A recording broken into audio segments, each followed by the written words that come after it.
வாசிப்போம். தானியேல் 6ஆம் அதிகாரம் 10வது வசனம். தானியேலை வென்றால் அந்த பத்திரத்துக்கு கையெழுத்து வைக்கப்பட்டதென்று அறிந்த போதிலும் தன் வீட்டுக்குள்ளே போய் தன் மேல் அறையிலே எருசலேமுக்கு நேராக பலகணிகள் திறந்திருக்க அங்கே தான் முன் செய்து வந்தபடியே தினம் 3 வேளையும் தன் தேவனுக்கு முன்பாக முழங்கால் படியிட்டு செபம் பண்ணி ஸ்தோத்திரம் செலுத்தினான். பாருங்கள், தானியேல் என்ற நபர் பாருங்க, இந்த மனிதன் எப்போதுமே கர்த்தரோடு பழகக்கூடிய ஒரு மனிதனா இருந்தான். பாருங்க, கர்த்தரோடு ஐக்கியம் கொள்கிற ஒரு மனிதனா இருந்தான். கர்த்தரோடு நல்ல ஒரு நட்பை, நல்ல ஒரு உறவை வைத்துக்கிட்டான். பாருங்க டேபிள்களே, இந்த உலகத்திலே நாம் கர்த்தரோடு நல்ல ஒரு உறவை வளர்த்துக்கொள்ளணும், நல்ல ஒரு ஐக்கியம் வச்சுக்கணும். பாருங்க, இந்த உறவும் ஐக்கியமும் எப்படி இருக்குது? பேசப்படும் போதுதான் உறவு ஐக்கியம் வளர்கிறது. நட்பா இருக்கட்டும், யாரா இருக்கட்டும், அவங்கள போய் தொடர்ந்து என்ன பண்ணும், பேசும்போது என்ன ஆகுது? ஒருத்தருக்கு ஒருத்தர் புரிந்து கொள்கிறோம். அதே போலதான் நீங்க உங்க வாழ்வில கர்த்தரோடு பேசுறதையும் பழகிறதையும் விடவே கூடாது. இன்னைக்கு உங்க வாழ்க்கையில அதெல்லாம் விட்டுட்டீங்க அப்படின்னா மறுபடியும் அதை என்ன பண்ணுங்க, அந்த வாழ்க்கையை தொடர்ந்து கடைபிடிங்க. முதலாவது அவர் உங்கள் வாழ்க்கையில நீங்க என்ன பண்ண, அவருக்கு இடம் கொடுக்கணும். முதல் இடம் அவருக்கு தான். முதல் அவர்கிட்ட தான் நல்லா பழகணும், அவர்கிட்ட தான் பேசணும். நீங்க அவர்கிட்ட பேசுறதுனால உங்களுக்கு நன்மை உண்டாகும். வேதம் சொல்லுது பாருங்க, அவரோடு பேசி பழகி சமாதானமாயிரும், அவனால் உனக்கு நன்மைகள் உண்டாகும். நன்மைகள் வாழ்க்கையில் உண்டாகணுமா? நான் சொல்ற மாதிரி செஞ்சுப்பாரு. நீ போய் கர்த்தர்ட்ட பேசு. முதல்ல நீ பேசினாவே உனக்கு நன்மை உண்டாகும். பிரயோஜனம் இருக்குது. மனுஷன் பேசினா உனக்கு எந்த பிரயோஜனம் இல்லை. ஒரு டீ வாங்கி கொடுக்க கூட யோசிப்பான். டீ வாங்கி தரது கூட கஞ்ச பீசனா இருப்பாங்க. ஒரு டீ வாங்கி தர மாட்டாங்க, ஒரு ஜூஸையும் கொடுக்க மாட்டாங்க, ஒரு தண்ணி கூட என்ன தர மாட்டாங்க. உனக்கு ஒரு யூஸ் இல்லை. பாருங்க தேவ பிள்ளைகளே, நான் கர்த்தரோடு நீ எப்போ பேசினாலும் உனக்கு ஒரு லாபம் இருக்குது. நீ பேச ஆரம்பிக்கும் போது உன் வாழ்க்கையில நன்மைகள் உண்டாக ஆரம்பிக்குது. தேவ பிள்ளைகளே, உங்க வாழ்க்கையில கர்த்தர் கிரியை செய்யணுமா? கர்த்தர் உங்க வாழ்க்கையில நன்மைகள் நடப்பிக்கணுமா? நீங்க கர்த்தர்ட்ட போனீங்கன்னா கர்த்தர் உங்க வாழ்க்கையில வருவார். என் வாழ்க்கையில கர்த்தருடைய கிரியே பார்க்க முடியல, கர்த்தர் ஒண்ணுமே செய்ய மாட்டார், இருக்கிற மாதிரியே இருக்கு. கர்த்தர் சொல்றாரு, இப்போ நீ அவர்கிட்ட பேசுறதுக்கு நீ போகாத வரைக்கும் உன் வாழ்க்கையில கடவுள் கிரியை செய்ய முடியாது. நீ அங்க போ, இங்க உன் வாழ்க்கை நன்மை உண்டாயிரும். எத்தனை பேருக்கு நன்மை உண்டாகும் நினைக்கிறீங்க? வாழ்க்கையில ஜெபத்துக்கு ஏதாவது ஒன்று இருக்கா? கத்துக்கொடுங்க. நான் சொல்றேன், முதல்ல உன் இருதயத்தை திறந்து விடு. அதான் ஜெபம். உன் இருதயத்தில் அப்படியே எல்லாத்தையும் மறைச்சு வைக்காத. எல்லாத்தையும் போட்டு உட. எங்க உடைக்கணும்? கர்த்தர்ட்ட விட்டு பேசு, பழகு. நீ சொல்ல ஆரம்பிக்கும் போதே உன் இருதயத்துல ஒரு சமாதானம் வந்துடும். அப்பயே புரிஞ்சுக்கலாம், உன்னுடைய சத்தத்தை அவர் கேட்டதுனாலதான் சமாதானம் வந்துருக்குது. ஆமே. வாசிப்போம். பிலிப்பர் 6 பிலிப்பர் 4ஆம் அதிகாரம். நீங்கள் ஒன்றுக்கும் கவலைப்படாமல் எல்லாவற்றையும் குறித்து உங்கள் விண்ணப்பங்களை தோற்றத்தோடு கூடிய ஜெபத்தினாலும் வேண்டுதலினாலும் பாருங்க, யாருக்கு தெரியப்படுத்தணுமா? தேவன் எல்லாம் பார்த்துக்குவார். செஞ்சா செய்யட்டும், செய்யலன்னா போகட்டும். ஏன் ஒண்ணுமே நடக்க போறது கிடையாது. அவர் கடவுள் தானே, அவருக்கு தெரியாதா? கடவுள் தான். அவர் சில பிரமாணங்கள் வச்சிருக்கிறாரு. ரோட்ல போனா வலதுபுறம் ஒன்று இருக்கு, இடதுபுறம் ஒன்று இருக்குது. நான் இடதுபுறத்துல தான் போவேன்னா அடிச்சு தூக்கிடுவான், செத்து போயிருவேன். எல்லா இடத்துல ரூல்ஸ் அண்ட் ரெகுலேஷன் இருக்குது. புரியுதுங்களா? ஹலோ, ஸ்கூல்ல போனா அங்க போய் எல்லா பிள்ளைகளுக்கு சொல்லி கொடுக்கணும்னா அதுக்கு டீச்சருக்கு படிச்சு போகணும். நான் போய் நுழைஞ்சு நான் பாட்டு எந்த ஸ்கூல்னாலும் நான் பாட்டு சொல்லி கொடுப்பேன் அப்படின்னா இப்படி அடிச்சு மண்டே உடச்சு போவான். தேவபிள்ளைல எல்லாத்துக்கும் ஐடி கம்பெனில போறோம்னா நான் 5ஆவது தான் படிச்சிருக்கேன், எனக்கு ஐடி கம்பெனி தான் வேலை பார்ப்பேன்னா படிச்சது எத்தனாவதான்? 5, 8, 10. இதுவே என்ன பண்ணுதான்? ஐடி கம்பெனில தான் ஒர்க் பண்ணுவேன் அப்படின்னா தேவபிள்ளைகளை விளங்கி கொடுங்கள். ஐடி கம்பெனினா அதுக்கேற்ற மாதிரி படிக்கணும், படிச்சு அங்க போகணும், அப்பதான் உள்ள விடுவான். எல்லாத்துக்கும் ரூல்ஸ் அண்ட் ரெகுலேஷன் இருக்குது. அதே போல கர்த்தருக்கும் நம்மளுடைய எல்லா உபத்திரமும் தெரியும். நீங்க என்ன பாடுகளை சந்திக்கிறீங்கன்னு தெரியும், எந்த பாதையில போறீங்கன்னு தெரியும். ஆனா கர்த்தர் என்ன சொல்றாருன்னா, நீ உன் வாழ்க்கையை குறித்து எனக்கு தெரியப்படுத்து, என்கிட்ட நீ பேசணும் நான் விரும்புறேன்றார். புரியுதா? ஏன்னா அவரே எல்லாம் செஞ்சுட்டானா, அவர் செஞ்சான்னு உனக்கு எப்படி தெரியும்? என்னங்க, எவ்வளவு நமக்கு தெரியாம எவ்வளவு காரியத்தை செஞ்சுமே எல்லாமே என்னாலதான் நடந்துச்சு. நான் ஏதோ அப்படிலாம் பண்ணீங்க அதனால வந்துச்சுங்க. நமக்கு தெரியாம எவ்வளவோ காரியங்கள் பண்ணியிருக்கிறார். இது வரைக்கும் பாதுகாத்து இருக்கிறாரு. பாதுகாப்பே பெரிய விஷயம். இந்த உலகத்தெல்லாம் தாவீது சொல்லுகிறோம், நான் மரண பள்ளத்தாக்கில் நடந்தாலும் பொல்லாப்புக்கு பயப்படுறேன், ஏனென்றால் தேவரீர் நீர் என்னோடு கூட இருக்கிறீர். இந்த பூமியை பார்த்து தாவீது சொல்றான், மரண பள்ளத்தாக்கு, எங்க பார்த்தாலும் சாவு மரணம், எங்க வேணாலும் இப்ப என்ன நடக்குன்னே தெரியாது. ஓரமா ஒதுங்கி போனாலும் ஏத்துறான். அப்படியே வண்டியில இந்த வண்டியில ஜர்ன்னு ஏத்தி போட்டு அவன் பாட்டு போயிடறான். ஏனென்றால் எங்க எப்ப என்ன நடக்குன்னு தெரியாது. ஏனென்றால் அவ்வளவு மோசமான பூமியா இப்போது இருக்கிற இந்த பூமியிலே. இந்த பூமியை பார்த்துதான் தாவீது சொல்றாரு மரண பள்ளத்தாக்கு. ஆனா தேவன் என் கூட இருப்பார் என்றால் எந்த மரண பள்ளத்தாக்கான் தான் நான் கடந்து போவேன். என்னால் தேவன் என் கூட என்ன பண்றார்? இருக்கிறார். ஆமென். நான் சொல்கிறேன், வாழ்க்கையில கர்த்தர் உங்களோடு இருப்பார் என்றால் எதை குறித்து பயப்பட அவசியம் இல்லை, எங்க போனாலும் பயப்பட அவசியம் இல்லை. ஹல்லேலூயா. என் வாழ்க்கையில பல காரியங்களை நான் சொல்லியிருக்கேன். முடியாத இடத்தெல்லாம் ஆண்டவர் முடிய பண்ணியிருக்கிறார். அவர் எல்லாவற்றையும் செய்வார். பிரியமானவர்களே, ஆகையால் எங்க வசனம் சொல்லுது பாருங்க, தேவனுக்கு தெரியப்படுத்த அப்படின்னு. அப்போ தெரியப்படுத்த வேண்டிய வேலை யாருடையது? நீ தெரியப்படுத்தினியா வாழ்க்கையில? அனைத்து பாஸ்டர் கூட தெரியப்படுத்திடுவோம். ஏன்னா அவர் ஏதாவது பண்ணா நமக்கு கிடைச்சிடாதா? நல்லது. ஆனா நீ பண்ணணும்ல. பேசாம உனக்கு பிறகு நானே சோறு சாப்பிட்டுக்கிறேன், நீ தின்னவே தின்னாத. என்னங்க வழக்க சொல்லுவான், நீ சாப்பிட்டா நான் சாப்பிட்ட மாதிரி சொல்றான். லவ் பண்றேன்னு சொல்றான். என்னங்க இல்லம்மா, நீ சாப்பிட்டா நான் சாப்பிட்ட மாதிரி. அப்படியே ஒரு 2 நாள் போடு, ஒன்னும் வாங்கி கொடுக்காம. அதான் நான் சாப்பிட்டா நீங்க சாப்பிட்டமான்ட்டீங்கல்ல, பேசாம அப்படியே உட்காருங்க. நான் பாட்டு என்ன பண்றேன், எல்லாத்தையும் அப்படியே பாஸ்டர்ல கொட்டிட்டு அப்படியே ஓரமா உட்காந்துலாம் நினைக்காதீங்க. அது ஆகாது. ஏதோ ஆரம்பத்துல ஒரு சிலருக்கு தெரியல அப்படின்னா ஏதோ ஜோம் பண்ணி பண்ணலாம். என்ன பண்ணணும் அப்படின்னா, நீங்க செய்யணும். நீங்க செஞ்சுட்டு இங்க வந்து பாஸ்டர் வந்தீங்கன்னா இன்னும் பவர்ஃபுல்லா இருக்கும் அந்த பிரேயர். புரியுதுங்களா? நீங்க கத்தட்ட முதல்ல என்ன பண்ணணும், இங்க எப்படி சொல்லப்பட்டிருக்குது, நல்லா திருப்பி வாசிங்க, நிப்பாட்டி பொறுமையா போ. நீங்கள் ஒன்றுக்கும் கவலைப்படாமல், எதுக்கும் கவலைப்படாத, அல்லாத. எப்ப பார்த்தாலும் கவலைப்பட்டு அழக்கூடாதான். அல்லாத யார் சொல்றா? தேவன் சொல்ற. தேவன் சொல், ஒன்றுக்கும் கவலைப்படாத. அப்போ எதுக்கெல்லாம் கவலைப்படுறீங்களோ அந்த எதுக்குமே கவலைப்படாதன்றாராம். சொல்றது யாரு? தேவன். இன்னும் கவலைப்பட்டே இருந்தீங்கன்னு வச்சுக்கோங்களேன், கடவுள் வேலை செய்ய மாட்டார். ஏன்னா நீங்க கர்த்தருடைய வார்த்தைக்கு விரோதமா நடக்கிறீங்க. கர்த்தர் உங்களை பார்த்து அழாதானா அழக்கூடாது, கலங்காதானா கலங்கக்கூடாது. ஏன் சொல்றது யாரு? அவர் எப்படிப்பட்டவர்? நீ நானும் எதுக்கு அழுதுட்டு இருக்கோமோ அதெல்லாம் கொசுறு அவருக்கு. அது தூக்கி போட்டு கொடுத்து போய்கிட்டே இருப்பாரு. அப்படிப்பட்ட நான் உன்னை அழாதன்னா எதுக்கு சொல்றேன், அதை நான் உனக்கு ஒண்ணு செய்ய போறேன் அப்படின்றாரு. புரியுதுங்களா? அப்ப செய்ய போகும்போது நீங்க எப்படி இருக்கணுமா, உங்க ரியாக்ஷன் எப்படி இருக்கணுமா, எப்போதும் கர்த்தருக்கு முன்பாக சந்தோஷமா இருக்கணும். பாருங்க, நான் ஜெபம் பண்ணும்போது கூட ஆணுடைய வல்லமை சில நேரங்கள இந்த அழுதுகிட்டே இருக்கிறவங்களுக்கு மேல இறங்கவே இறங்காது. அவங்க அழுது ஓஞ்சு கர்த்தருடைய வார்த்தை ஏற்றுக்கொள்ளும் போது கை வச்சோன்னு இறங்கும். ஏன்னா கர்த்தர் எப்படிப்பட்டவரோ அவருடைய வல்லமையும் எப்படிப்பட்டது. அந்த வல்லமை உங்ககிட்ட வரும்போது உங்க இருதயத்தை பார்க்கும், உங்க எண்ணங்களை பார்க்கும், உங்க சிந்தைகளை பார்க்கும். நீங்க வேற மாதிரினா திருப்பி என்கிட்டே வந்துடும் அந்த வல்லமை. நான் ஜெபம் பண்ணும்போது தேவனுடைய வல்லமை என்ன பண்ணிடுமா, ரிப்பீட் எனக்கு அடிக்கும். பாருங்க, அதே தெரியும். இந்த அம்மா இப்படிலாம் இருக்குது சொல்லி பார்த்தா கேட்கணும். கேட்கலையா சும்மா ஜெபம் பண்ணி அனுப்பிச்சு விட்டுறேன். ரொம்ப போய் போராட முடியாது. புரியுதுங்களா? இல்லைன்னா இறங்கவே இறங்காது கர்த்தருடைய வல்லமை. என்றால் தேவனுடைய வல்லமை உங்களை பார்த்து கொண்டு இருக்கிறது. ஆகையால் கர்த்தர் சொல்றாரு, நீ ஒன்றுக்கும் கவலைப்படக்கூடாது. ஏன் தெரியுமா? உன்னை படைச்சவர் நான் இருக்கேன். நீ ஏன் பெத்த அது இல்ல, நீ போய் கர்த்தர்ட்ட போய் பேசு. ஆமென். உன்னை படைச்சது அவர் தான் உன்னை என்ன பண்ணாரு, இந்த பூமிக்கு கொண்டு வந்தவர். இப்போ உனக்கு என்ன தேவையானாலும் நீ அவர்கிட்ட தான் கேட்கணும். அதுதானே நியாயம். உன்னை படைச்ச கர்த்தர்ட்ட போய் போ, அவர்கிட்ட பேசு, அவர்கிட்ட கேளு. நீ இன்னும் கடவுள்கிட்ட போகல, அதான் பிரச்சனையே. இந்த பிசாசு போக விடாது. நிறைய பிசாசு உள்ள உட்காந்து என்ன பண்ணும், போகாத. ஏய் வாங்க போலாம், அந்த டிவியை பார்க்கலாம். அவன்கிட்ட போவோம், வா 4 இடம் சுத்தி பாட்டு வரும், வா காசு எவ்வளவு வச்சிருக்க, வா சாப்பிடுவா, வா வா. பிசாசு இப்படியே ஒன்னொன்னா கொண்டு போயிடுவான். நீ கர்த்தர்ட்ட போகும்னு நினைக்கும் போது தான் என்ன ஆகும், நிறைய கால் வரும். எல்லாம் என்ன பண்றீங்க, எது பண்றீங்க? அதில் பிரேயர்ல போகும்போது போனை சுவிட்ச் ஆஃப் பண்ணிடுவேன், போங்கடா. ஏன்னா சும்மா இருக்கிறத காட்டிலும் எப்போ அதிகமாக வரும் தெரியுமா? நீ கர்த்தர்ட்ட உட்காரும் போது என்ன ஆகும், drink drink drink drink drink drink drink drink அடிக்கும். சில நேரம் அப்பதான் நிறைய பேர் பக்கத்தில் வந்து பேசுவாங்க, போட்டு என்ன பண்ணுவாங்க, நம்மளை ஜெபம் பண்ணாம தடுப்பாங்க. அதான் வேதம் சொல்லுது பார்த்தீங்களா, நீ ஜெபம் பண்ணும் போது அரைக்கதவை பூட்டுன்னு ஏன் சொல்லுது? இதெல்லாம் நம்ம படிச்சுட்டு போறோம். நான் சொல்லும் போது உங்களுக்கு புரிய ஆரம்பிக்கும். அரைக்கதவை பூட்டி ஏன் பூட்ட சொல்றாரு? நீ திறந்தனா பிசாசு உன் ஜெபத்தை கெடுக்கிறதுக்கு 1000 மனுஷங்களை கதவை பூட்டிட்டு இருக்கும் போதே சில பிரச்சனை தேடி வருது, தட்டி வருதா இல்லையா வாழ்க்கையில? இப்ப கர்த்தரை போய் நான் தொடர்பு கொள்ளும் போது இந்த பிசாசுகள் சும்மா விடாது. அப்பதான் நல்ல நல்ல மனுஷங்களை, உனக்கு பிடிச்சமான ஆட்கள் என்னைக்குமே கால் பண்ணாம இருப்பாங்க பாரு. நீ எதிர்பார்ப்ப இந்த இவங்கெல்லாம் கால் பண்ணி பேசினா ரொம்ப நல்லா இருக்கும். இப்ப அவங்களாம் பண்ணாதவங்களாம் எப்ப பண்ணுவாங்க, பிரேயர் பண்ணும்போது. ஆகையால் தேவ பிள்ளைகள் கதவை பூட்டி சொல்லுங்க, கதவை பூட்டி.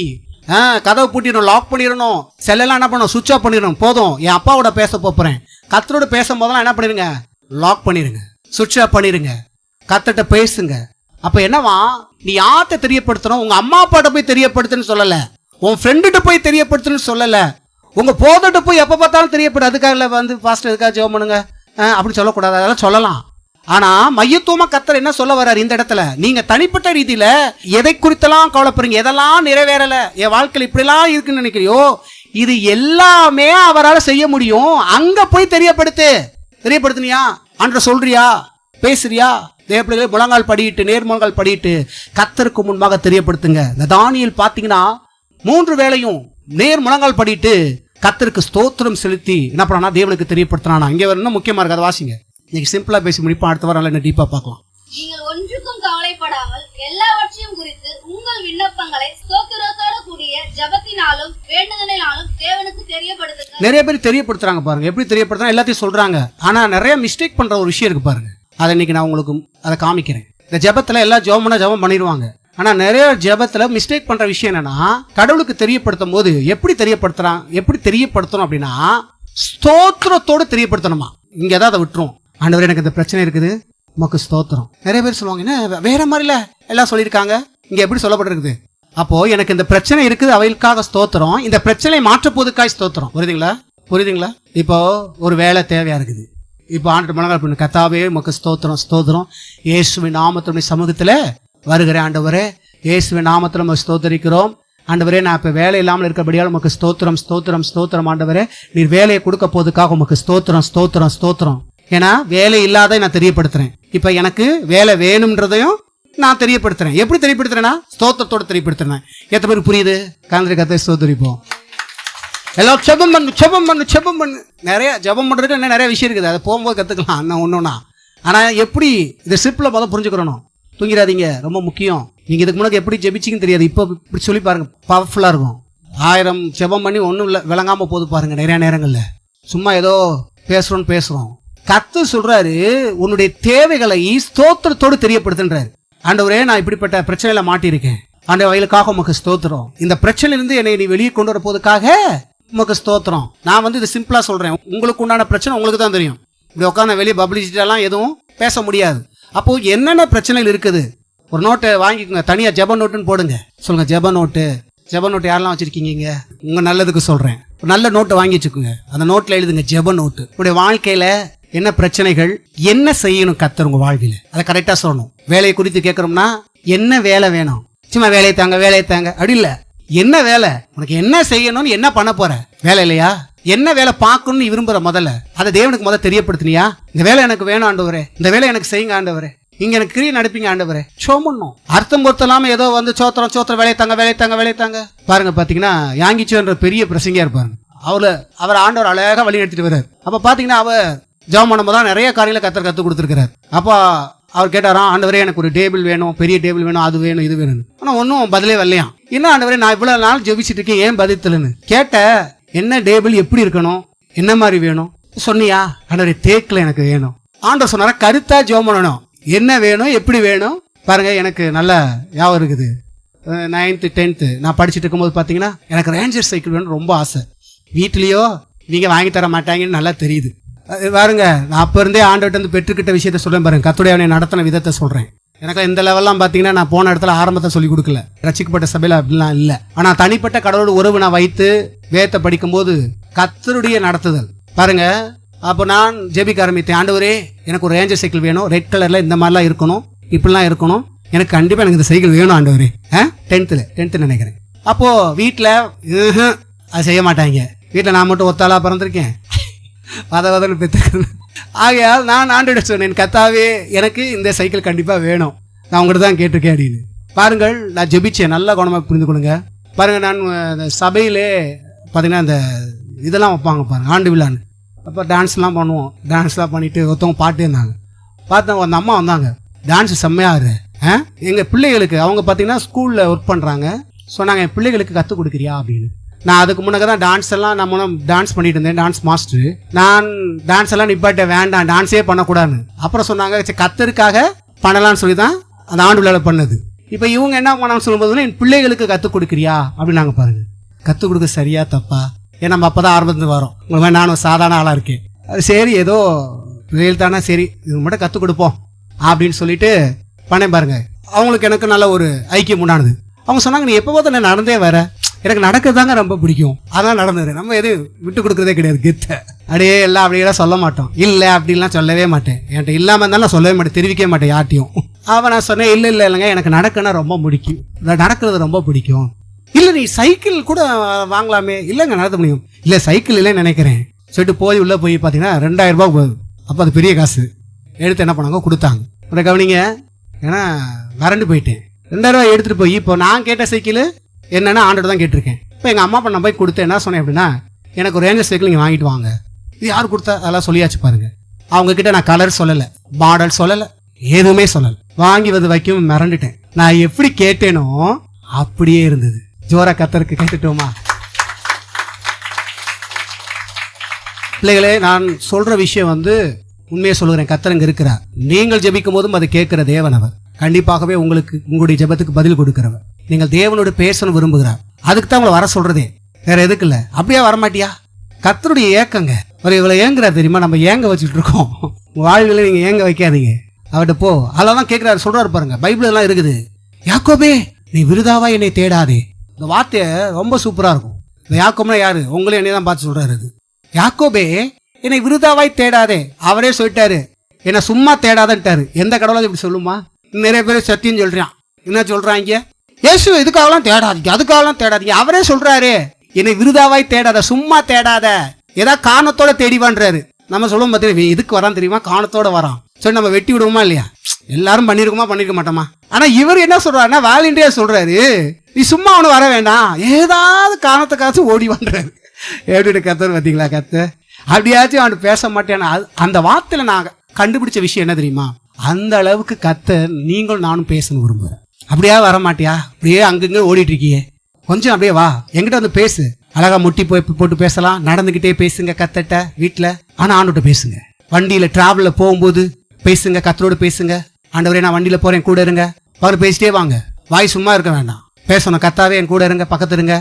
எனக்கு இந்த பிசினஸ் ஆசீர்வதிங்க ஆண்டவரே, வேலை செய்யற இடத்துல ஆசீர்வதிங்க. அவங்களோட பேசுங்க, பேசலாம். எப்போதும் கத்தட்ட பேசுங்க. எப்போதும் உங்க வாழ்க்கையில எல்லா பகுதியிலும் அவர் கடந்து வர விரும்புகிறார். எல்லா பகுதியிலும் கத்தர் உங்களுக்கு நன்மை செய்ய விரும்புகிறார். எல்லா பகுதியும் நீங்க திறந்து கொடுத்தாதான் அவர் கடந்து வருவார்.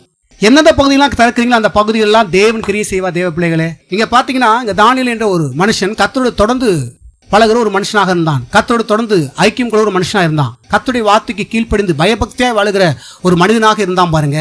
அவனுடைய வாழ்வில கத்தர் அவனை ஒவ்வொரு கட்டமாக உயர்த்த ஆரம்பிக்கிறார். தேவ பிள்ளைகளே, ஒன்றை புரிந்து கொள்ளுங்க. எவன் தேவனோடு தொடர்ந்து பேசுறானோ, தேவாத்தை கீழ்ப்படுறானோ, அவன் கீழேயே இருக்க முடியாது. தேவனை தேடி ஒருத்தவங்க கஷ்டப்படுறாங்கன்னா அவங்க தான் காரணம். இன்னைக்கு நல்லா தெரிஞ்சுக்கோங்க. கடவுளை குறை சொல்லாதீங்க. அவன் வழி கத்தருக்கு பிரியமில்லாம இருக்கும், அவன் நடக்கிற பாதை பிரியமில்லாம இருக்கும், அவனுடைய வாழ்க்கை முறை பிரியமில்லாம இருக்கும். இங்க தானியேலுடைய வாழ்க்கை முறை கத்தருக்கு பிரியமா இருந்தது. அதான் தானியேலை பார்த்து தூதன் சொல்றான், நீ தேவனுக்கு பிரியமானவன். தேவ பிள்ளைகளே, கத்தரை யாரு அன்பா நேசிக்கிறாங்களோ, கத்தரை தேடுகிறாங்களோ, கத்தருடைய வார்த்தைக்கு உபே பண்றாங்களோ, அவங்களெல்லாம் பார்த்து கத்தர் சொல்றாரு, நீ தேவனுக்கு பிரியமானவன். ஆமென். இந்த வார்த்தைலாம் சும்மா வந்துடாது. ஏன்னா அவன் தேவனை பிரியப்படுத்துற மனுஷனாக இருந்தான், தேவனை விரும்பக்கூடிய ஒரு மனுஷனாக இருந்தான். இன்னைக்கு நான் உங்களை கேட்கறேன், நீங்க எதை விரும்பிட்டீங்க இது வரைக்கும்?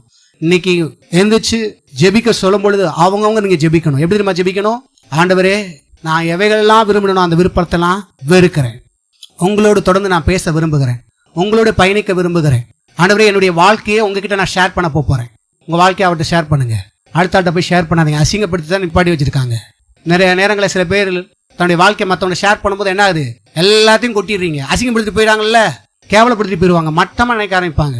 அங்க ஷேர் பண்ணாதீங்க, கத்தட்ட ஷேர் பண்ணு. சொன்ன கத்தட்ட ஷேர் பண்ணுங்க. ஹல்லேலூயா. தேவ பிள்ளைகளே, அவர்கிட்ட உங்க வாழ்க்கையை ஷேர் பண்ணுங்க. இன்னைக்கு ஒரு தீர்மானம் எடுத்துட்டு போங்க. கர்த்தாவே, என்னை முற்றிலுமாய் நான் அர்ப்பணிக்கிறேன். இயேசுவே, என் வாழ்க்கையை உங்ககிட்ட நான் என்ன பண்ண போறேன்? ஷேர் பண்ண போறேன். எல்லாமே உங்க வாழ்க்கையில என்னெல்லாம் நடக்குதோ அப்படியே போய் சொல்லுங்க. நாங்க அப்ப பாத்தீங்கன்னா வேலை பார்க்கும்போது சொல்லுவேன், ஆண்டவரே, இவன் என்னை போட்டு கொடுக்குற மாதிரி இருக்குது, நீங்க பார்த்துக்கொள்ளுங்க. கூட நல்லா பேசுற மாதிரி இருக்கு, சைடில் போய் போட்டு தரான். ஆண்டவரே, இந்த நபர் இப்படி எல்லாத்தையுமே நல்ல விஷயத்தை தான் நான் வெளியில, நல்லது கெட்டது எல்லாமே. எப்படி ஒரு கணவன்கிட்ட போய் ஒரு மனைவி ஷேர் பண்றா பாத்தீங்களா? ஷேர் பண்ணணும், அதையும் போய் மறைக்காது. அதனாலதான் பிரச்சனை ஆகுது. நீங்க எதெல்லாம் கணவன்கிட்ட ஒழிக்கிறீங்களோ அதெல்லாம் உங்களுக்கு பிரச்சனை. அதே போல கணவன் எதெல்லாம் மனைவிட்ட மறைக்கிறாங்களோ அதெல்லாம் பிரச்சனை. ஆகுதா இல்லையா? குடும்பத்துல ஆகுதா இல்லையா? அதனாலதான் சண்டை வருது. என்று எனக்கு தெரியாம காசை கொடுத்துட்டு காசு இல்லைன்றா இல்லைங்க, இப்படி கொடுத்தேன், இப்படி வச்சேன் சொல்லணும். தேவ பிள்ளைகளே, அந்த மறைக்கிறதுனாலதான் பிரச்சனை உண்டாகுது. சொல்லிட்டோம்னா பிரச்சனை கிடையாது. அதே போலதான் நான் சொல்லுகிறேன், தேவன்கிட்ட நீங்க ஷேர் பண்ணுங்க.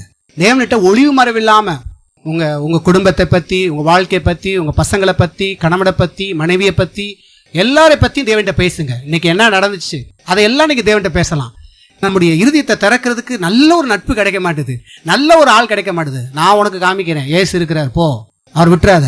அவர் உன்னை பத்தி யாரும் வெளியே வந்து என்ன பண்ண மாட்டாரு? கோல் சொல்ல மாட்டாரு, குற்றப்படுத்த மாட்டாரு, குறை சொல்ல மாட்டாரு. நண்பர்கள் உன்னை டயத்துக்கு வரும்போது குற்றப்படுத்துவான், உன்னை அசிங்கப்படுத்துவான். என்னங்க, நம்மளே செய்யறோமா இல்லையா? அடுத்தவங்களை விடுங்க, நானும் நீங்களே எடுத்துக்கோங்க. இன்னும் எல்லாம் அதுல இருந்து வராம, நானும் வானத்திருந்தா குச்சிட்டேன். என் கூட ஃப்ரெண்டா இருக்கட்டும், யாருக்கு நல்லா பேசுற வரைக்கும் ஓகே.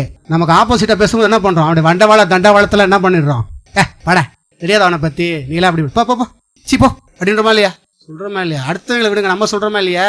அடுத்தவங்களே வேண்டாம், நம்மளவே பாத்துக்கிறோம். இப்போ நம்ம மூஞ்சிய நம்மளே பார்ப்போம். இப்ப என்னவா, கர்த்தர் அதை செய்வதே கிடையாது. சி போ அப்படின்னு இல்ல, போனை பத்தி தெரியாதா அப்படிலாம் இல்ல.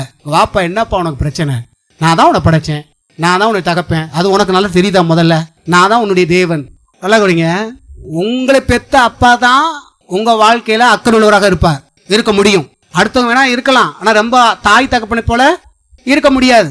உனக்கு அடிபட்டாவே அவங்களுக்கு என்ன ஆகும், மனசெல்லாம் கிடுகிடுன்னு ஆயிரும். 1000 பேசினாலும் திட்டினாலும் அம்மா அப்பா என்ன பண்றாங்க, கொஞ்சிறாங்களா இல்லையா, திட்டினாலும் அதுக்கு மேல கொஞ்சம் ஆரம்பிக்கிறாங்க. அதே போல உன்னை படைத்த உண்மையான கடவுள் தான் உன் மேல அக்கறையா இருக்க முடியும். அதுக்கு சொல்ல வரேன், அதுதான் இவங்களுடைய அன்பை காமிக்கிறேன். இவங்களை காட்டிலும் பெரிதான அன்பு வேதம் சொல்ற, ஸ்திரீயானவள் தன் கற்பத்தின் பிள்ளைக்கு இறங்காமல் தன் பாலகனை மறப்பாளோ, அவள் மறந்தாலும் நான் உன்னை மறப்பதில்லை. அப்போ பெற்ற தாய் கூட சில நேரம் வந்து பிள்ளைகளை மறக்கிறதுக்கு சான்ஸ் உண்டு, இருக்கு. இந்த உலகத்துல பாக்குறீங்களா, பெத்த பிள்ளையே அடிச்சு நொறுக்கி ஆத்த என்ன பண்ண தூக்கி போடுறான், கத்துதுட்டு கழுத்தை பிடிச்சி நெரிக்கிறான். யூடியூப்ல பாக்குறீங்களா இல்லையா, உங்க யூடியூப்ல வருது. அதெல்லாம் வேற ஒன்னே பார்த்துட்டு இருக்காதீங்க, இதை கொஞ்சம் பாருங்க. இதெல்லாம் சுத்தி என்ன நடக்குன்னு பார்க்கறனால தப்பு இல்லை. வசனத்தின்படி தாய் என்ன பண்றான்னா, நிறைய என்ன பண்றான், மகனை கொல்றா, தகப்பையும் கொல்றான், அசிங்கப்படுத்துறான், வேற மாதிரிலாம் இருக்குது பாருங்க. கர்த்தர் சொல்றாரு, அவங்களை காட்டிலும் நான் தான் ரியல். என்னுடைய அன்புல பரிசுத்தம், தேவ அன்புலாம் பரிசுத்தம், உன்னை உண்மையாய் நேசிக்கிற தேவன் அவர். அவர் சொல்றாரு, இப்போ என்கிட்ட ஷேர் பண்ணுப்பா, எதுக்கு ஆள் இல்லைன்னு நினைக்கிற, உனக்கு க்ளோஸ் ஃப்ரெண்ட் இல்லைன்னு நினைக்காத, நான் உனக்கு க்ளோஸ் ஃப்ரெண்ட் அப்படின்றாரு. எப்படி பார்த்தீங்களா, க்ளோஸ் ஃப்ரெண்ட் வேணுமா வேணாமா? க்ளோஸ் ஃப்ரெண்டை யாரை க்ளோஸாக வச்சுக்கிறோம், ஏசுவை க்ளோஸாக வச்சுக்கோங்க, வேற க்ளோஸாக வச்சுக்கிறோன்னு வச்சிடாதீங்க.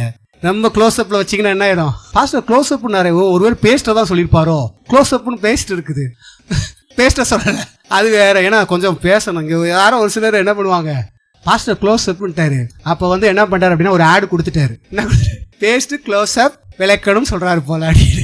மிக பக்கத்திலே நெருக்கத்திலே, அதான் க்ளோஸ் அப், அது தமிழ்ல சொல்றேன், நெருக்கத்திலே பக்கத்திலே யார வச்சுக்கணுமா, இங்க போய் வேற ஆளை உள்ள விட்டுறாத, இங்க வந்து விடுறதுனாலதான் பிரச்சனை. ரொம்ப க்ளோஸ் அப்ல வேற ஆளை வச்சுக்கிறாத, எல்லாமே இங்க அப்பாவுக்கு எங்க இடம், அம்மாவுக்கு எங்க இடம், நண்பர்களுக்கு எங்க இடம், தெய்வத்துக்கு எந்த இடம், போதகருக்கு எந்த இடம், எல்லாத்துக்குமே ஒரு இடம் இருக்குது. அந்த இடத்துல அவங்கள வச்சுக்கணும், அப்பதான் எல்லாமே கரெக்டா இருக்கும். ஹல்லேலூயா. ஒரு வீட்டில் கூட நம்ம வந்து பாத்தீங்கன்னா அடுக்கும்போது எது எங்க இருக்குன்னு கரெக்டா வைக்கிறோம். டிவியை மாட்டி இங்க வெளியே வச்சிருவீங்களா, எவ்வளவு எளிமையா அப்படின்னுமோ என்னால முடிஞ்ச அளவுக்கு சொல்லித்தரேன். இதுக்கு மேலே எளிமையால எனக்கு பேச தெரியாது. 50 இன்ச்சு டிவி தெரியணும், வெளியே வச்சா ரோட்ல போயெல்லாம் பார்த்து போவான். டிவி எங்க வைப்பீங்க, அது கூட எங்க வைக்கணுமோ, பீரோ எங்க வைப்பீங்க, பணம் எங்க வைப்பீங்க, கரெக்டா என்ன பண்றோம், இந்த பிளேஸ் வச்சிருக்கோம், எது எங்க. அதே போல பார்த்தா நிறைய பேர் வட்டிக்கு விட்டா கூட நிறைய பேர் என்ன பண்ணுவாங்க, நிறைய பேர் சொல்லவே மாட்டாங்க. பாத்திருக்கீங்களா, எது எங்கே அதெல்லாம் கரெக்டா வச்சிருப்போம். ஆனா கர்த்தர் கொடுக்க வேண்டிய இடத்த மட்டும் கரெக்டா கொடுக்க மாட்டோம். தேவ பிள்ளைகளே, கர்த்தரை க்ளோஸ் அப்ல வைங்க. நீங்க க்ளோஸ் அப்பா இருங்க, நெருங்கி போங்க, கர்த்தர்ட்ட நெருங்கி பேசுங்க, ஷேர் பண்ணுங்க. வண்டியில போகும்போதே பேசணும். இந்த நண்பர் எப்ப போனாலும் கூட இருப்பார். எப்பவுமே நன்மை கூட இருக்க முடியுமா? எங்க போனாலும் 24 மணி நேரம் யார் இருப்பா, ஏசு இருப்பார். அப்படி 24 நேரம் நீ பேசலாம், தொடர்பு கொள்ளலாம். வெறும் முழங்கால் போட்டு அப்ப மட்டும் ஜெபிக்கிறதில்ல, அப்பயே ஜெபிக்கணும். வெளியே வந்த பிறகு பேசிக்கிட்டே போகலாம். ஆனால் வாங்க, என் கூட வாங்க, இன்னைக்கு பிரயாணம் போகலாம் வாங்க. கார் ஓட்டும் போது என்ன பண்ணணும், எசப்பா கூட வாங்க, கார் வாங்க, ஆட்கள் நல்லா கூட்டுவாங்க. இல்லை கண்களை தயவு இருக்கிறத கட்டில இடுங்க, நிறைய சம்பாதிக்கணும், தருவார், கர்த்தர் கிரியை செய்வார். நீ கேட்கணும்ல, பேசும்போது கேட்கறியா, வேணும் சோத்திர ஏசப்பா நீங்க தர போறீங்க, இன்னைக்கு நான் உங்களை எதிர்பார்க்கிறேன், கர்த்தருடைய கிரியை எதிர்பார்க்கிறேன், இன்னைக்கு நல்ல போனி கிடைக்கும், ஆமென் சொல்லணும். எப்ப பார்த்தாலும் வேற மனத்தளத்திலேயே இருந்துகிட்டு அப்புறம் ஒன்னும் வரலன்னா வராம தான் போகும். மனது மாறணும், தேவனோடு பேசணும். எனக்கு இன்னைக்கு வரும் விசுவாசத்தை செயல்படுத்தணும். விசுவாசத்தை வாயினால அறிக்கையிடணும். என்ன விசுவாசிக்க வாய்த்து வந்து சொல்லணும். இன்னைக்கு என் வியாபாரம் நல்லா ஓடும், இன்னைக்கு நான் பெருகு. அதை விட்டு அவ செஞ்சிருக்கா, இவ செய்வன பண்ணிட்டாலோ, மாந்திரிகம் பண்றாளோ, அவ பண்ணி போய் தொலைட்டுமே, அவளுக்கும் கொஞ்சம் விட்டு கொடுங்க. உங்க இருக்கிற கர்த்தரை பார்க்கட்டும். ஏன்னா அவ பண்ணும்போது நீ கர்த்தரோட நெருங்கி நிற்கும் போது அது பழிக்காது. அப்ப அவ போய் கேட்பாள மாந்திரவாதிட்ட, என்ன பண்ணாலும் ஒன்னும் பழிக்க மாட்டுது. அப்ப அவன் பார்ப்பான், ஆஹா அவங்களோட கர்த்தர் இருக்கிறார். பயப்படுவாங்கல்ல, இதை பண்றா அதை செய்யறா, நீ பழிக்குதுன்னா நீ கர்த்தர்ட்ட பழகல, அதனால தான் பழிக்குது. கர்த்தரோட நெருங்கி பழகலன்னா உங்களுக்கு பழிக்கும். ஒரு மெசேஜ்ல ஏசிய பாஸ்டர் சொன்னார் பாருங்க, உண்மை நடந்த நிகழ்ச்சி. அப்போ அவர் சொல்றாரு ஒரு விஷயம். பார்த்தீங்கன்னா ஒரு பாஸ்டர் என்ன பண்ணாங்கன்னா, பாஸ்டர் ஒருத்தர் கூட போய் பேய் துரத்துறதுக்கு, ஒருத்தவங்க பேய் பிடிச்சிருக்குது. அவங்க நல்லா சபைக்குள்ள வந்து ஒரு தூணா இருக்கிறவராம். அவர் வீட்டுக்கு போயிட்டாங்களாம். பேய் பிடிச்சிருக்குன்னு சொல்லிட்டு ஜெபம் பண்ணும்போது பார்த்தீங்கன்னா அந்த பேய் என்ன பண்ணதான், போக மாட்டேன்னு தான். அதுக்கப்புறம் பேய் சொல்லுதான், நீ நல்லா ஜெபம் பண்ணு, நான் போறேன். அதுக்கப்புறம் அந்த பாஸ்டர் சொல்றாங்க, அப்போ நீ எப்படி இதுக்குள்ள வந்த அப்படின்னு. அந்த பேய் சொல்லுதான், நல்லா கவனமா கேளுங்க, நான் எப்போதும் தெருவிலியா போயிட்டே இருப்பேன், இவங்க கிறிஸ்டின் தான் பேரு, ஜெபம் பண்ணவே மாட்டாங்க, அதனாலதான் உள்ள வந்தேன். பேய்கள் இன்னைக்கு சொல்லுது, புரியுதுங்களா? பேய்க்கு தெரியும் ஜெபத்துடைய வல்லமை என்னன்னு. பேய் சொல்லிச்சான், எப்போதும் தெருல இப்ப பாருங்க நிறைய ஆவிகள் உங்களை பாக்குது, நம்ம என்ன பண்றோம்னு பாக்குது, வாட்ச் பண்ணுது, நீங்க யாருன்றது தெரியும். புரியுதுங்களா? அப்போ அது சொல்லிச்சான், பேயே நீ வந்து நல்லா ஜோம் பண்ணுங்க, நானே பேருன்னு சொல்லிடுச்சான். இப்போ ஜோம் பண்ணணும் ஓடி போயிடுச்சான். எப்படி பார்த்தீங்களா? இது பொய் இல்லை, உண்மை. இதே போல சில இடங்களை பார்த்தீங்கன்னா சில பேர்லாம் பேய் துரத்த போயிருப்பாங்க பாஸ்டர், பேய்கள் பார்த்து பேசும். ஒருத்தர் அப்படிதான் பார்த்தீங்கன்னா பைபிளை வச்சுட்டு சில பேர்லாம் பார்த்தீங்கன்னா கை வச்சு ஜோம் பண்ண பயப்படுவாங்க. பாஸ்டர்ஸ் பாருங்க, உங்க தலைமையில டக்குன்னு கை வச்சிட மாட்டாங்க யாரும், ஏன்னா எங்கிட்ட நம்மளுக்கு அடிச்சிரும் அப்படின்ட்டு. அதனால சில பேர் சொல்லுவாங்க பேயை துரத்தும் பார்த்தீங்களா, இந்த வேத்தை வச்சுட்டு ஏய் போறியா இல்லையா போறியா இல்லையான்னு ஒரு பாஸ்டர் இப்படியே பண்ணாராம். அந்த வேத்தை பிடிச்சிக்கிட்டு என்ன பண்ணிச்சான், நீ யாருன்னு எனக்கு தெரியும் சொல்லி துரத்த ஆரம்பிச்சிச்சான். என்னுடைய நண்பர் அவரும் ஒரு 2 பாஸ்டரும் பேய் தொத்த போயிருக்காங்க. என் ஃப்ரெண்டு சொன்னா, அப்ப ஏன்னா நிறைய நான் அவருக்கு வழி நடத்துறதுனால அவர் சொன்னார், நீங்க சொல்லலாம் உண்மைதான், இப்படிலாம் நடந்துச்சு. 2 பெரிய பாஸ்டரோடு போயிருக்கான் பாருங்க பேய் துரத்த. அந்த கண்ணகி நகர்ல, சென்னையில கண்ணகி நகர். போறியா போலியான்னு போது அந்த பேய் ஒவ்வொருத்தரையும் பத்தி சொல்லிச்சா, ஏய் நீ யாருன்னு தெரியும், நீ அவளை வச்சிருக்கேல்ல, நீ அவளை இது பண்ணிருக்கேல்ல. தேவப்பிள்ளைகளே, பேய்களுக்கு தெரியும் துரத்துறது யாரு, பேசுறது யாரு, கட்டளையிடுறது யாரு. அவனுக்கு சத்தியம் தெரியுமா, சத்தியம் தெரியாதா, எல்லாமே யாருக்கு தெரியும்? பேயும் உங்களை பார்க்கிறது. பேய் நீ உண்மையான விசுவாசியா பொய்யான விசுவாசியான்னு. ஏன்னா பொய்யான விசுவாசியில் ஏற்கனவே அங்க பிசாசு உள்ள உட்காந்து அதுக்கு ஃப்ரெண்டுகளுக்கு தெரியும்ல. நீங்க வந்து பார்க்கும்போது என்ன பண்ணும், ஆகா நம்ம ஃப்ரெண்டு இங்கதான் ஒளிஞ்சிருக்கான், இங்கதான் இருக்கான், இவனுக்கு அடிமை. புரியுதுங்களா? ஆகையால் பாருங்க, அவன் சொன்னா சிரிச்சான். என்ன சொன்னானா, அப்படியே பேய் சொல்லுது உங்களை பத்தி, ஒவ்வொருத்தர் வாழ்க்கை பத்தி. தேவ பிள்ளைகளே விளங்கிக் கொள்ளுங்கள். இது எதுக்கு சொல்ல வர அப்படின்னா, பேய்களுக்கு நம்மளை பத்தி தெரியும். அதனாலதான் பைபிள் இருக்கு பாத்தீங்கன்னா பவுல் பேய்களை துரத்தி எல்லாம் விடுதலை பண்றாரு. இதே மாதிரி என்ன பண்றாங்க, இன்னொருத்தமே துரத்த போறாங்க. பவுலின் சொல்ற அந்த நாமத்தினாலே பிசாசை துரத்துறோன்னு. பிசாசு என்ன பண்ணுச்சான், பவுல் யாருன்னு தெரியும், ஏசு யாருன்னு தெரியும், நீங்க யாரை எங்களை துரத்தோன்னு சொல்லி அவங்களை என்ன பண்ணுச்சு, துரத்தி அடிச்சு அவங்க ஒண்ணு இல்லாம பிராண்டி போட்டுச்சு பாருங்க. அதே போலதான் மோசஸ் யாருன்றது தெரியும், நீங்க யாருன்றது தெரியும். இவன் உண்மையா தேறானான்றதையும் தெரியும், நீங்க உண்மையா தெரியுங்களான்னு தெரியும். கட்டளையிடுறது யாருன்றது தெரியும், எல்லாமே தெரியும். நாம வந்து ஒளி மறைவில்லாமல் நம்ம இருக்கிறோம் கர்த்தருக்கு முன்பாக. பிசாசுக்கும் நல்லா தெரியும், உங்க வாழ்க்கை அப்படியே தெரியும். நீ யாரு, எப்படி, உனக்குள்ள இருக்கிற யார் யார் ஃப்ரெண்டு, அவன் ஃப்ரெண்டெல்லாம் இருக்குதெல்லாம் தெரியும். ஆகையால் ஜெபிக்கிற ஒரு நபர் உண்மையா நீங்க ஜெபிக்க ஆரம்பிச்சீங்கன்னா அந்த கட்டுக்கெல்லாம் ஓடிடும். உண்மையா ஒப்படைச்சு எனக்கு இதெல்லாம் வேண்டாம், இந்த பாவ வாழ்க்கை வேண்டாம், அசுத்தமான காரியம் வேண்டாம். ஏன்னா வாழ்க்கையே பிசாசும் பாக்குது. தேவ பிள்ளைகளே, அதை கர்த்தர் ஒருபோது விரும்ப மாட்டார். அதான் பிசாசு போய் உள்ள உட்காருது. ஆகையால் நாம் கர்த்தர்ட்ட ஒப்படைச்சு மனம் திரும்பும் போது, தொடர்ந்து கர்த்தரோட பேச ஆரம்பிக்கும் போது இதனால் நமக்கு லாபம் உண்டு. அவரோட பேசி பழகி சமாதானம் எப்போதும் பேச பாருங்க, பேசிக்கிட்டே இருங்க, உங்களுக்கு லாபம் இருக்கான். எந்த கடவுள் இப்படி சொல்லுது, என்கிட்ட வந்து பேசு, உனக்கு நிறைய நன்மை நடக்கும்னு எதுங்க சொல்லணும்? இவர் சொல்றாரு பேசினாவே நன்மையா. அப்போ நான் உங்களுக்கு சொல்லுகிறேன், யார்ட்டெல்லாம் உட்காந்து கிளவி கதை பேசுறீங்களோ இதை க்ளோஸ் பண்ணுங்க. முதல்ல கர்த்தர்ட்ட அதிகமா பேச ஆரம்பிங்க. என் வாழ்க்கையில பாத்தீங்கன்னா நான் ரொம்ப வாய் அடிச்சுட்டு இருந்தவன். கடலுக்குள்ள வந்து பயங்கரமா வாய் சும்மாவே நிக்காது, கட்ட கட்ட கட்ட கட்ட கட்ட கட்ட கட்ட கட்ட. ஆனா குறிப்பிட்ட காலத்துக்கு கர்த்தர் அப்படியே மாத்த ஆரம்பிச்சாரு. அதை மாத்த ஆரம்பிக்கிறது தான் ஆசீர்வாதம் நல்லா வர ஆரம்பிச்சது. அதை புரிஞ்சுக்கிட்டேன். ஏன்னா வீணா பேசினாவே பாவம், வேதம் சொல்லுது. வல்ல வல்ல தொலைத்தொல்லாம் பேசக்கூடாது, சொற்கள் மிகுதியால் பாவம் இல்லாமல் போகாது. ஏவாத்தில வசனம். புரியுதுங்களா? தொண்ண நல்லா ஆஸ்வதிக்கப்பட்டு வரவங்க பேச்செல்லாம் குறைஞ்சிரும். நல்லா பாருங்க, வல்ல வெள்ள தொலைத்தொல்லம் பேசுற வாழ்க்கையெல்லாம் ஆசீர்வாதம் இருக்காது. வேதம் அதை சொல்லுது பாருங்க. நீ ஆசிரமா இருக்கும்னா உன் நாவை பொல்லாப்புக்கும் கபட்டுக்கு வசனிப்புக்கும் காத்துக்கொள். ஏன் சொல்லுது அது? உன் வாழ்க்கையை நல்லதை பார்க்கணும், நல்லதை அனுபவிக்கணும் அப்படின்னா நீ இப்போ உன் வார்த்தைலாம் ரொம்ப முக்கியம். அவிசுவாசமா பேசிக்கிட்டு சண்டை போட்டுக்கிட்டு அதை பண்ணி இது பண்ணி எல்லாத்தையும் ஸ்டாப் பண்ணு. எங்க அதிகமா நீ பேசணும், நம்ம மாத்தி செய்வோம். எங்க அதிகமா பேசணும், மனுஷன்ட்ட. எங்க குறைவா பேசணும், ஏசப்பட்ட அடியா. எங்க அதிகமா பேசணும், ஏசப்பட்ட. எங்க குறைவா இருக்கணும், சொல்றது அப்படியே கீப் அப் பண்ணு, ஒபே பண்ணு. தொடர்ந்து கத்தட பேசிப்பாரு. வாழ்க்கையில மாற்றம் உண்டாதாலே மட்டும் பாரு. நீ பேச ஆரம்பிக்கும் போதே நீ மாறினாவே எல்லாம் மாறிடும். சூழல் மாறல, வாழ்க்கை எப்படி இருக்கு, வாழ்க்கை எப்படி இருக்குன்னா நீ மாறணும்ல. நீ உள்ள இருள வச்சிருக்கல, இருளான எண்ணங்களும் இருளான சிந்தனைகளை வச்சிருக்கல. அதான் கத்த சொல்ல, மனம் திரும்பு. உன் மனசு அங்கெல்லாம் பற்றி இருக்கதான் எடுத்து தூக்கி போட்டுரு. உலகம், ஆசை, இச்சை, அது இது தூக்கி போட்டுட்டு இப்போ கத்தர் பின்னாடி ஓடி வந்துரு. இயேசுவின் பின்னே போக துணிந்தே. இயேசு அவர் பின்ன போனா பயப்பட அவசியமே இல்லை. ஒரு குழந்தை பாத்தீங்கன்னா அப்பா கையில் இருக்கிறத காட்டிலும் மற்றவங்க இருக்கிற கையில் இருக்க காட்டிலும் உள்ள வித்தியாசம் என்ன? அப்பா கையில் இருக்கும்போது பயப்படாது. எங்க வந்து குதினாலும் அப்பா பிடிச்சிருவாங்க. எவ்வளவு தைரியம் இருக்குமா இருக்காதா? நீங்க குழந்தையா இருக்கும்போது உங்களுக்கு அப்படிலாம் ஃபீல் இருந்தது இல்லையா? எனக்குலாம் இருந்திருக்குப்பா. எவ்வளவு பேர் அப்பா என்ன சொன்னாலும் இருக்கும். இப்ப ஏசப்பாவை பின்பற்றி போனா சும்மா விட்டுருவாரா? என்னை பின்பற்றி வா. கதை சொல்றாரு, என்னை பின்பற்றி வா. இப்போ வாழ்க்கையை எப்படி மாத்திரை மட்டும் பாரு, என்னை பின்பற்றி பாரு. கதை சொல்றாரு, மற்ற ஃப்ரெண்ட்ஸோடலாம் பின்பற்றி நீ போகும்போது நீ எப்படி அவனை ஆக்கியிருப்பாங்க என்பதை பாரு. மற்ற மனுஷங்க ஆலோசனை கேட்டு அவங்க பின்னாடி போயிருக்கும் போது உன் வாழ்க்கை எப்படி இருக்குதுன்னு பாரு. இப்ப என்னுடைய ஆலோசனை கேட்டு பின்பற்றி வா, நான் உன்னை எப்படி தூக்கி வைக்கிறேன் பாரு. எவங்கெல்லாம் உன்னை அசிங்கமா பேசினாங்களோ, எவர்களெல்லாம் உன் வாழ்க்கையை கேவலமா பேசினார்களோ, யாரெல்லாம் பார்த்தீங்கன்னா உன் உறவுகள் கூட உன்னை பிரிந்து போனார்களோ, எல்லாத்தையும் உன்னை தேடி வர பண்ணுவேன். நீ உதவி செய்யும்படி வைப்பேன். கர்த்தருடைய வார்த்தை சொல்லுது பாருங்க, வாளாக்காமல் உன்னை தலையாக்குவேன், கீழாகாமல். கர்த்தர் சொன்னாரு, நீ வாளா இருக்க கூடாதா, தலையா இருக்கணுமா, நீ கீழா இருக்க கூடாதா, மேலா இருக்கணுமா. ஆனா நீ என்ன விரும்புற? கீழேயே உட்காந்து, கீழேயே உட்காந்து, மேலதான் வரணும். கர்த்தரை பின்பற்ற பிள்ளைக கண்டிப்பா மேல இருந்து தான் ஆகணும். நானே சாட்சி அதுக்கு. நாளுக்கு நாள் வாழ்க்கை மாறி ஆகணும். நான் உங்களை போல இருந்து இப்ப கடந்து வந்திருக்கேன், சும்மா இல்லாம இல்ல, நான் அனுபவிச்சிருக்கேன் வார்த்தையில. வேற எங்கேயும் சாட்சி தர அவசியம் இல்லை. கர்த்தரை கண்டிப்பா பின்பற்றுவங்க. இங்கெல்லாம் பாத்தீங்கன்னா முன்னாடி சோத்துக்கு கூட கஷ்டப்பட்டாங்க, இன்னைக்கு அவங்க நல்ல லெவலில் இருக்காங்க. அவங்களே இப்ப இந்த ஊழியத்தை தாங்குறாங்க. நான் அவங்களுக்கு போய் பணத்தை கொடுக்கல, இந்த பாஸ்டர் பணம் கொடுத்து உதவுனாருங்க. நான் இன்னைக்கு உதவினேன்னா நாளைக்கு என்னதான் பண்ணுவேன்? பிச்சைக்காரி மாதிரி. அது மட்டும் இல்ல, அந்த பாஸ்டர் பிச்சைக்காரி மாதிரி தான் கடைசி வைப்பாங்க. சில பேர்லாம் பாத்தீங்கன்னா, இது ஒன்று சொல்லிட்டு முடிக்கிறேன் பாருங்க லாஸ்ட். சில பேர் இந்த ஊழியத்தை சரியா புரிஞ்சுக்கிற மாட்டாங்க. ஏழை மக்கள் மத்தியிலே ஊழியம் பண்ணுகிறேன், அங்கே பண்ணுகிறேன். அந்த பாஸ்டர் போயினா அந்த ஏழை மக்களை காமிச்சு பணத்தை வாங்குவான். வாங்கி இவங்களுக்கு என்ன ட்ரெஸ்ஸை கொடுப்பான், உணவை கொடுப்பான், எல்லாம் கொடுப்பான். ஆனா நல்லா வாட்ச் பண்ணி பாருங்க, அந்த ஊழியத்தை ஏழையாகவே 5 வருஷமாவும் 20 வருஷமாவும் அப்படியே தான் இருப்பாங்க. அது ஊழியம் கிடையாது. ஆனா அந்த ஊழியன்ட்டு அங்க போய் பணத்தை அள்ளி தட்டுவாங்க. பாத்துருக்கீங்களா? ஏழை மக்கள் ஆமா 10 வருஷமும் அவங்களுக்கு சேலை இல்லாம இருக்காங்க, 15 வருஷமும் ட்ரெஸ் இல்லாம இருக்காங்க. அதனால அந்த ஊழியத்தான் நான் தாங்குறேன். முட்டாள். கர்த்தர் அதை ஏத்துக்கவே மாட்டாரு. அது ஊழியமே கிடையாது. அது ஊழியமா?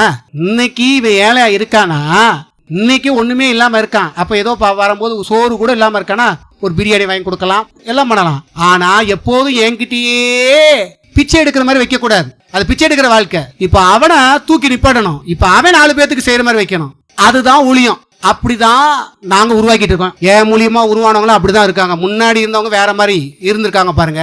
வந்த பிறகு எவ்வளவு பேர் வந்து போயிருக்காங்க. ஆரம்பத்துல வேற மாதிரி, எவன் கொடுப்பான் பிச்சை எடுக்கிற மாதிரி, எவன் தருவான். இப்போ யாருக்கு கொடுக்கலாம்? இப்ப நான் சொல்றேன், எது சிறந்த ஊழியம்? புரியுதா? ஆனா நம்ம என்ன பண்றோம்? அந்த பாஸ்டர் கஷ்டம். எனக்கு தெரிஞ்ச ஒரு பாஸ்டர் பாருங்க, நரிக்குறல் மத்தியிலே ஊழியம் பண்றாரு பாருங்க. எப்போதுமே அவங்களை எப்படி பண்ணி வச்சிருக்காரு, அப்படியே தான் வச்சிருக்கிறாரு. இவர் போய் எங்களை மாதிரி ஆட்களை மற்ற போய் எல்லாம் பிச்சை எடுத்து எல்லாரும் வாங்கி ட்ரெஸ் கொடுங்க, எது இருந்தாலும் கொடுங்க, நான் ஓடி வந்துடுறேன், அப்படியே இதை போட்டு பாட்டை போட்டு வருவார். இவர் தான் பெரிய பாஸ்டர் மாதிரி. வண்டியில பாட்டெல்லாம் ஓடிட்டு இருக்கணும், கடகன்னு எல்லாம் இயேசுவே எல்லாத்துக்கும் கேட்கற மாதிரி.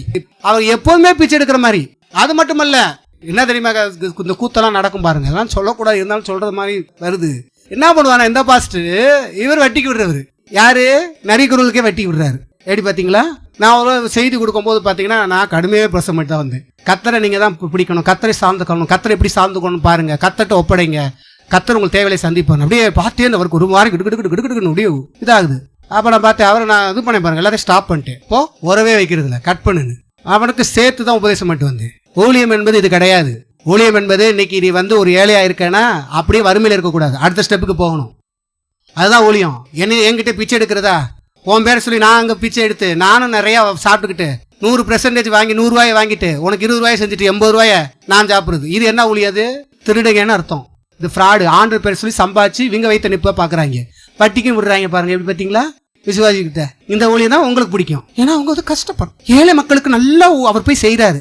எப்படி செய்யறாரு? அவரும் பிச்சை எடுக்கிறாரு, மக்களும் பிச்சை எடுக்க வைக்கிறாரு. நான் அதை செய்யறது கிடையாது. ஏசு அப்படி பண்ணாரா? நிறைய பேருக்கு புரியல, இதெல்லாம் புரிஞ்சுக்கோ. ஏசு எப்படி ஊழியம் பண்ணாரு என்ன பாருப்போ. ஏசு எப்படி ஊழியம் பண்ணாரு? ஏழை ஏழை மக்கள் வந்தாங்களா? போய் எல்லா இடத்துலையும் பிச்சை எடுத்து வந்து பாவம் கஷ்டப்படுறாங்க மக்க, சோறு கொடுங்க, துணி கொடுங்க, அது கொடுங்க, இதை பண்ணாரா? ஆண்டுடைய வார்த்தை பிரசங்கம் பண்ணாரா? அப்ப எதுக்கு இந்த மாதிரி ஊழியத்தை ஆதரிக்கிறீங்க?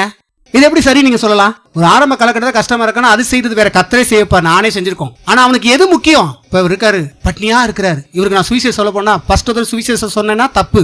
பட்னியா இருக்காரா, வாங்க ஒரு நல்ல பிரியாணி சாப்பிடுங்க, பிரியாணி வாங்கி கொடுத்துரு, அப்புறம் சுவிசேஷம் சொன்னா அவர் கேட்பார். இது ரைட்டு. இப்போ மறுநாளும் இவர் உட்காந்து நான் பட்னியாவே இருப்பேன், இவர் பிரியாணி வாங்கி கொடுப்பாரு, நானும் அப்படி வைக்கணும், அது தப்பு. பிரியாணி வாங்கி கொடுத்து சுவிசேஷம் சொல்லி நல்ல ஒரு வேலைக்கு போப்பான்னு சொல்லணும், கடவுளை ஆசிரிப்பான்னு சொல்லணும். இது சரியா? இல்ல இன்னொரு நாளையும் பட்னியாரு ஓம் பேர் சொல்லி இன்னும் 4 இடத்துல போய் நான் என்ன பண்றேன்? டீசெண்டா பிச்சை எடுத்துட்டு வரேன். அப்ப இவனும் பிச்சைக்காரன் தான். யாரு? பாஸ்டரும் பிச்சைக்காரன் தான். புரியுதா? இவனையும் பிச்சைக்காரன் வச்சிருக்கிறான். இவர் ஹெட்டு, அவர் டெய்லு. இதுல பக்கம் என்ன பண்றது? ரொம்ப கஷ்டப்படுறதுக்கு தாங்க செய்யணும். பொண்டாட்டிட்டு சொல்றது இப்பறமா ரொம்ப கஷ்டப்படுற பிசாசுக்கு செஞ்சிட்டு இருக்க, அப்புறம் எப்படி உன் பணம் ஆஸ்வதிக்கப்படும்? தப்பான இடத்துல விதைச்சிட்டு இருக்க, அதெல்லாம் ஆஸ்வதிச்சு கிடைக்கவே கிடைக்காது. வேதம் சொல்றது, தேவ வார்த்தையை பிரசங்கம் பண்றவங்க எல்லாம் ரெட்டிப்பான கணத்துக்கு பாத்திரம்னா என்ன வேணுமா? தேவ வார்த்தையை கொடுத்து உன்னை உயர்த்ததுக்கான உபதேசம் கொடுக்கிற இடத்துல போய் விதைக்கும் போது ஆஸ்வதிக்கப்படுவேன். அவங்க கஷ்டப்படுறாங்க, ஏன் கஷ்டப்படுறாங்க, அது பண்றாங்க, இது பண்றாங்க. ஏன் கஷ்டப்படுறான்? ஒரு உபதேசம் அவனுக்கே வந்து வேலை செய்யலன்னா அவன் எப்படி? சொல்லுங்க. கத்தை தேடுகளுக்கோ வசனம் சொல்லுங்க. கத்தை தேடுகளுக்கோ. இப்ப நான் கேட்கிறேன், இவன் கஷ்டப்படுறான்றீங்களே, அப்ப அந்த வசனம் தானே அவர் பிரசங்கம் பண்றாரு. ஏன் கஷ்டப்படுறாரு? எது குறைபடுது? ஏன்னா அவங்க எல்லாம் பிரசங்கம் சூப்பரா பண்ணுவாங்க சில பாஸ்டர், ஆனா மனதில் எப்போதும் பிச்சை எடுக்கிற மைண்டிலே இருப்பாங்க. அப்படி இல்ல. கர்த்தர் என்னை உயர்த்திருக்கிறார். ஆமென். கர்த்தரால் உயர்த்தப்படணும், தேவன் என்னை உயர்த்தணும், கர்த்தர் என்னை உயர்த்துவேன்னு சொல்லியிருக்கிறாரு. அவர் தேடலுக்கு ஒரு நன்மையும். அப்ப நன்மை குறைபடுதுன்னா கடவுளை நீங்க தேடலன்னு அர்த்தம். கர்த்தரை தேடுனா எந்த நன்மையும் குறைபடாது. நீ நன்மை குறைபடுன்னு நீ சாட்சி சொன்னேன்னா போய் பாருங்க. இப்படிதான் ஒரு இடத்துல பாத்தீங்கன்னா ஒரு அம்மா, அந்த அம்மா வந்து பாத்தீங்கன்னா நல்லா பைபிள் கிளாஸ் எடுக்கிறவங்க பாருங்க. பைபிள் கிளாஸ் எடுக்கும்போது பாத்தீங்கன்னா பாஸ்டர் ஒருத்தர் வந்து உட்காந்து கேட்டே இருந்தாராம். அப்ப அந்த அம்மா சொல்லிச்சான், தெய்வீக சுகத்தை பத்தி பேசிச்சான். கடவுள் நல்லா சுகத்தை கொடுப்பாரு, எல்லா பேரு. உடனே இவர் என்ன பண்ணாராம் அந்த அம்மாட்ட, அந்த அம்மா வயசான அம்மா, ஆனா நல்லா கடுமையா தான் என்ன போல கொஞ்சம் கடுமையா நல்லா பிரசனம், அப்படிப்பட்ட ஆள் தான் நல்லா பண்ணுவாங்க. அப்ப இவர் சொன்னாராம், அந்த அம்மா சொல்லிச்சான், இயேசு தமிழால் குணமானம் எழுதியிருக்குது, இயேசு சுகத்தை தரக்கூடியவர், அவர் விசுவாசிங்க அப்படின்லாம் பண்ணி சொல்லிச்சான் பாருங்க. உடனே இவர் என்ன சொன்னாராம் அந்த அம்மாட்ட, எங்க வீட்டுல எப்போதுமே 50 வயசுல எல்லாத்தையும் என்ன பண்றாங்க, இறந்துருவாங்க. 50 வயசுக்கு மேல தாண்டதே யாரு? அவரே ஒரு பாஸ்டரே சொல்றாரு, வீட்டுல 50 வயசுல என்ன ஆயிருமா, மாட்டே போட்டுருவாங்களாம். அதெல்லாம் ஏசு அதெல்லாம் தரமாட்டாங்க. யார் சொல்றது? இந்த அம்மா என்ன பண்ணுச்சான், நறுக்குன்னு கொட்டு வச்சான், சத்தியத்தை சொல்லுன்னுச்சான். என்ன சொல்லுச்சான்? சத்தியத்தை சொல்லு. இவர் உண்மையை சொல்றாரு. உண்மை வேற, சத்தியம் வேற. உண்மை என்பது 50 வயசுல சாகிறது ரைட்டு. நீ உண்மையே பேசுன்னு கர்த்தர் சொல்லல, சத்தியத்தை பேசுன்றார். சத்தியம் என்ன சொல்றது? இயேசுவின் தழும்பினால் குணமானீர்கள், அதை பேசு, நீ அதை பேசுன்னு கொட்டு வச்சோன்னா நல்ல உரைக்க கொட்டு வச்சிருக்கு போல. ஒரு 10 வருஷத்தை தாண்டி பாத்தீங்கன்னா அந்த அம்மாவுடைய மகனை இவர் பார்த்துருக்கிறார். இந்த பாஸ்டர் சொன்னாராம், இப்ப நான் 60 வயசை தாண்டிட்டேன், நல்லா இருக்கேன், அன்னைக்கு உங்க அம்மா நறுக்குன்னு கொட்டு வச்சு என்று சொல்லலைன்னா இன்னைக்கு நானும் செத்து போயிருப்பேன். நிறைய பாஸ்டர்ன்றது பெரிய மேட்டர் இல்ல. சத்தியம் தெரியாத ஆட்கள், வெள்ள உடுப்பு போறவங்களாம் பாஸ்டா இருக்க முடியாது. தேவ பிள்ளைகளை விளங்கிக் கொள்ளுங்கள். சத்தியத்தை சரியா அறியலைன்னா போச்சு. உண்மையை பேசாத, சத்தியத்தை பேச. உண்மை என்ன? நான் கஷ்டப்படுறேன் என்பது உண்மை. சத்தியம் என்ன? கர்த்தரை தேடுகளுக்கோ ஒரு நன்மையும் குறைபடாது. அப்ப அதை பேச போறேன். அப்போ நான் கர்த்தரை தேடணும், நான் முழங்காப்பட்டு ஜெபம் பண்ணணும், கர்த்தரை தெரியப்படுத்தணும், கர்த்தரை ஸ்தோத்திரம் பண்ணணும். அப்ப நன்மைகள் நடக்க ஆரம்பிக்கும். நன்மைகள் நடக்கலன்னு ஒருத்தர் சொன்னானா நல்லா தெரிஞ்சுக்கோங்க, அவன் கடவுளை தேடலன்னு அர்த்தம். நல்லா புரிஞ்சுக்கணும். ஏன்னா வசனம் என்னைக்கு பொய் சொல்லவே சொல்லாது. எனக்கு கர்த்தர் ஊழியத்தை அழைக்கவும் நான் சொன்னேன், எனக்கு கொஞ்சம் அப்படியே சில பேர் அவன் வசனத்தையும் சொல்லுவாங்க, அவங்க வாழ்க்கையும் வேற மாதிரி இருக்கும். அவன் ஊழியக்காரங்களை பார்த்து நான் கொஞ்சம் இந்த ஊழியம் கர்த்தர் சொன்னார், ஏன் வார்த்தை சத்தியம், அவங்கள பார்க்காத, இந்த வசனம் சத்தியம், இந்த வசனப்படி நீ நடந்தனா உனக்கு எல்லாம் நடக்கணும். சொன்னபடிதான் இன்ன வரைக்கும் நடத்துறாரு ஆண்டவர். நான் கீழ்ப்படியாத போது நடந்தது கிடையாது. அதுக்கு நான் சொல்றேன், அதுக்கு சாட்சி நான். கீழ்ப்படியும் போது உன்னுடைய காரியத்தை நீ நிறைவேற்றினா அவர் காரியத்தை நிறைவேற்றார். உன்னுடைய காரியம் என்ன? கர்த்தரை தேடு. அவருடைய காரியம் என்ன நன்மை குறையா இருக்கு, நிவர்த்தி ஆக்குவார். ஹல்லேலூயா, பிரைஸ் தி லார்ட். ஆகையால அவங்க இவங்க ஏதோ சொல்றாங்கன்னு கேட்டுட்டு இருக்காதீங்க, தூக்கி போட்டணும். நான் கடவுளத்தை ஒன்றும் தெரியலங்க, அது தெரியல, நறுக்குன்னு கொட்டு வச்சா முடிஞ்சா கொட்டு வைங்க. கொட்டு வச்சு சொல்லுங்க, சத்தியத்தை பேசமான்னு சொல்லு. சத்தியம் என்ன சொல்லுது? கர்த்தரை தேடி நான் கெட்டு போனேன்னு சொல்லவே முடியாது. கர்த்தரை தேடினா நன்மையை தான் பெற்றேன்னு சொல்ல முடியும். ஏனென்றால் தேடினால் கர்த்தர் என்ன பண்ணுவாராம்? நன்மைகளை கொடுக்கிற தேவன். என்ன குறைகள் உங்க வாழ்க்கையில, எதுல இருந்தெல்லாம் உங்களுக்கு விடுதலை வேணும் தேடுங்க. இச்சையில இருந்து விடுதலை வேண்டுமா? இச்சின் எண்ணங்களுக்கு விடுதலை வேண்டுமா? நல்ல தூக்கம் வேணுமா? சோமுனுங்க. தூக்கம் வேணும்னு நம்ம என்ன பண்றோம்? மாத்திரை போடுறோம். ஆனா வேதம் சொல்லுது, தேவன் தமது பிரியமானவனுக்கு இன்பமான நித்திரை அளிக்கிறார். நான் படுத்து நித்திரை செய்தேன், கர்த்தர் ஒருவரே என்னை சுகமாய் தாங்க பண்ணுகிறார். யார் சொல்றா? ராஜா சொல்றாரு. அவர் தூங்க பண்ணுவாராம். ஹலோ, பிசாசு நேரம் எழுப்பிக்கிட்டே இருக்கும், தூங்க விடாம. கர்த்தர் சொல்றாரு, அவன் நல்ல தூக்கத்தை நான் தரேன்னு. அவர்கிட்ட போங்க, இன்பமான நித்திரை கொடுங்க ஆண்டவரே. நல்ல தூக்கம், நல்லா முழங்கால் போட்டு ஜோம் பண்ணிட்டு படுங்க, நல்லா தூங்கிடுவீங்க.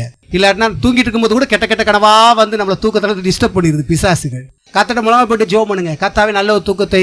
நிறைய பேர் நீங்க தூக்கம் இல்லாம இருக்காங்க, கொடி கொடியா சம்பாதிக்கிறான், தூக்கம் இல்ல. நல்ல தூக்கத்துக்கு எவ்வளவு பணத்தை என்ன பண்றாங்க, செலவு பண்றாங்க. ஆனால் என்ன தேவையோ எல்லா காரியத்துக்காக கர்த்தரை என்ன பண்ணுங்க, நீங்க ஜோம் பண்ணுங்க. எல்லாம் எழுப்பிட்டு போம். எல்லா கண்களையும் மூடுவோம்.